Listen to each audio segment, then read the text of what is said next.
అంటే మేడిగడ్డ బ్యారేజ్తో సంబంధం లేకుండా మేడిగడ్డ బ్యారేజ్ అన్ని గేట్లు ఎత్తి ఉండంగా కూడా ఇప్పుడు రోజుకు 2 టీఎంసీల నీళ్లు తీసుకునే అవకాశం ఉంది.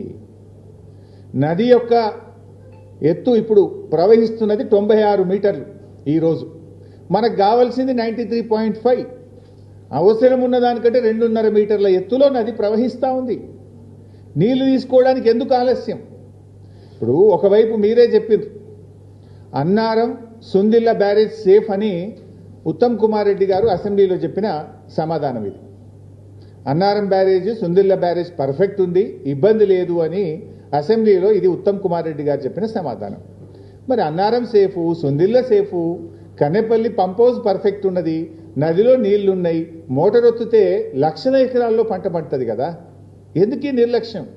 బటన్ ఒత్తితే నీళ్ళు వచ్చే అవకాశం ఉండగా ఎందుకు ఈ నిర్లక్ష్యం చేస్తూ ఉన్నారు? కట్టుకొత్తితే నీళ్ళు వస్తాయి, అంత తయారున్నది, కట్ నీళ్లు పెట్టిపోయి ఇంత స్పష్టంగా ఉండగా ఎందుకు మీరు ఈ నిర్లక్ష్యం చేస్తూ ఉన్నారు? అంటే బీఆర్ఎస్ మీద కోపంతోనో కేసీఆర్ గారి మీద కోపం ఉంటే సరే, మా మీద కేసులు ఇప్పటికి చాలా పెట్టుండ్రు, ఏం ప్రాబ్లం లేదు. ఎన్ని కేసులైనా ఈ రాష్ట్ర ప్రజల కోసం మేము ఫేస్ చేయడానికి సిద్ధంగా ఉన్నాం.